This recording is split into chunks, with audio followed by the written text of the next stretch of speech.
আসসালামু আলাইকুম, শুভেচ্ছা, স্বাগতম। প্রিয় দর্শক,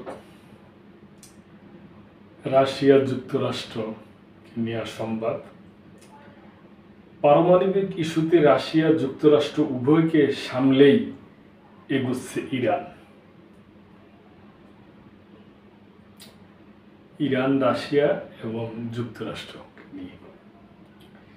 ইরানের পররাষ্ট্রমন্ত্রী আব্বাস আরাগচি এ সপ্তাহেই মস্কো সফরে যাচ্ছেন।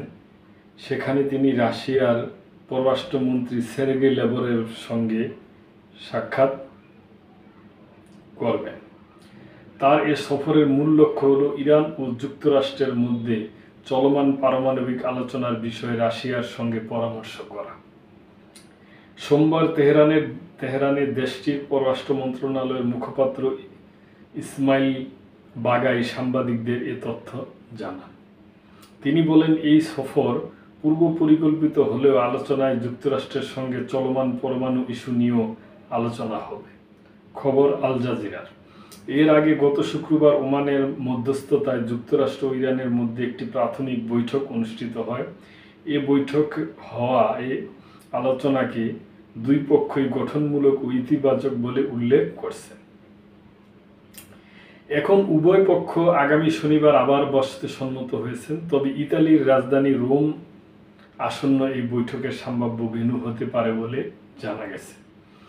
ইরান জোর দিয়ে বলছে, আলোচনা কেবল পারমাণবিক কার্যক্রম ও নিষেধাজ্ঞা প্রত্যাহারের উপর সীমাবদ্ধ থাকবে। তারা অন্য কোনো বিষয়ে যুক্তরাষ্ট্রের সঙ্গে আলোচনা করবে না। এদিকে যুক্তরাষ্ট্র ও তার মিত্ররা ইরানের পারমাণবিক কর্মসূচিকে অস্ত্র তৈরির প্রচেষ্টা বলে অভিযুক্ত করে আসছে। যদিও তেহরান বরাবরই তাদের এই অভিযোগ অস্বীকার ও দাবি করে আসছে যে এটি শুধুমাত্র শান্তিপূর্ণ বেসামরিক উদ্দেশ্যে ব্যবহৃত হচ্ছে। অন্যদিকে রাশিয়া 2015 সালের পরমাণু চুক্তির JCPOA অন্যতম স্বাক্ষরকারী ছিল। দেশটি আবারও এই ইস্যুতে আলোচনায় গুরুত্বপূর্ণ ভূমিকা রাখতে চাইছে। একইভাবে চীন ও ওমান বৈঠকের আগে আলোচনায় যুক্ত ছিল। ইউরোপীয় প্রতিক্রিয়া। তবে যুক্তরাষ্ট্রের ইউরোপীয় মিত্ররা, যারা ইউক্রেন যুদ্ধ নিয়ে ট্রাম্প প্রশাসন কর্তৃক উপেক্ষিত বোধ করছে, এরা এবার চলমান ইরান ইস্যুতেও পিছিয়ে পড়ার আশঙ্কা করেছে। ফ্রান্সের পররাষ্ট্রমন্ত্রী জান-নোয়েল বেরো বলছেন, আমরা ব্রিটিশ ও জার্মান মিত্রদের সঙ্গে সতর্ক দৃষ্টিতে বিষয়টি পর্যবেক্ষণ করব, যাতে এই আলোচনা আমাদের নিরাপত্তার স্বার্থকে উপেক্ষা না করে। এদিকে আন্তর্জাতিক পরমাণু শক্তি সংস্থা IAEA মহাপরিচালক রাফায়েল গ্রুসি বুধবার তেহরান সফরে যাচ্ছেন। তিনি প্রেসিডেন্ট মাউসুদ পেজেশকিয়ান সহ দেশটির সিনিয়র নেতাদের সঙ্গে সাক্ষাৎ করবেন। গ্রোসি বলেন, এ সময়ে কূটনীতিক সমাধান খুবই জরুরি, তাই ইরানের সঙ্গে সহযোগিতা বজায় রাখা প্রয়োজন। IAEA এর ফেব্রুয়ারি মাসের এক প্রতিবেদনে বলা হয়, ইরান বর্তমানে 60% সমৃদ্ধ ইউরেনিয়াম প্রায় 274.8 কেজি মজুদ রেখেছে, যা 90% হলে তা অস্ত্র তৈরির উপযোগী হয়ে যায়। এ নিয়ে চলমান আলোচনা প্রসঙ্গে মার্কিন প্রেসিডেন্ট ডোনাল্ড ট্রাম্প বলছেন, আলোচনাগুলো ঠিকঠাক চলছে।